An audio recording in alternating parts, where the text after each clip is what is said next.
ഈ പ്രാവിനെ ഓർമ്മയുണ്ടോ? കുറച്ച് നാൾക്ക് മുമ്പ് നമ്മൾ ഇതിൻ്റെ ഒരു വീഡിയോ ചെയ്തിരുന്നതാണ്. പ്രാപ്പിടിയനോ മറ്റോ ആക്രമിച്ചിട്ട് നന്നായി പരിക്ക് പറ്റിയ അവസ്ഥയിലാണ് നമുക്ക് ഇവനെ കിട്ടിയത്. അവനെ നമ്മൾ കാണിച്ചത് തമ്മനത്തുള്ള ബേർഡ് നെക്സ് ഹോസ്പിറ്റലിലാണ്. അവിടുത്തെ ടിറ്റു ഡോക്ടറും ടീമും ഒരുപാട് സമയം എടുത്തിട്ടാണ് അവൻ സർജറി കംപ്ലീറ്റ് ചെയ്ത് ക്രോപ്പൊക്കെ തുന്നി ചേർത്ത് അവനൊന്ന് രക്ഷപ്പെടുത്തിയെടുത്തത്. ആ പ്രാവും നല്ലൊരു പോരാളി തന്നെയാണെന്ന് പറയേണ്ടി വരും. അത്രയും വലിയൊരു മുറിവ് പറ്റിയ ആക്രമണമൊക്കെ അതിജീവിച്ചു. അതിനുശേഷം അത്രയും സമയം എടുത്തുള്ള സർജറി കഴിഞ്ഞു.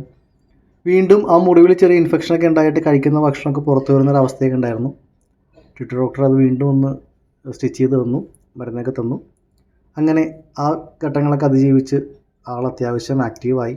നന്നായിട്ട് അവൻ ഭക്ഷണം കൊടുക്കുമായിരുന്നു, മരുന്നൊക്കെ നന്നായിട്ട് കഴിക്കുമായിരുന്നു. എന്തായാലും ആ ഒരു സ്റ്റേജൊക്കെ കഴിഞ്ഞ് ആളൊന്ന് രക്ഷപ്പെട്ടിട്ടുണ്ട്. ഇപ്പോൾ ഇതാണ് അവസ്ഥ. അത്യാവശ്യത്തിന് ഒന്ന് പറക്കാനും അവന് ഭക്ഷണം തന്നെ കഴിക്കാനുള്ള അവസ്ഥയൊക്കെ ആയി. തുറന്നു വിടാനുള്ളൊരു സിറ്റുവേഷനാണ്. പക്ഷേ കുറച്ചുകൂടി ഫെദർ കണ്ടീഷനൊക്കെ ശരിയാവാനുണ്ട്. അന്നേരം നമ്മൾ വിടും.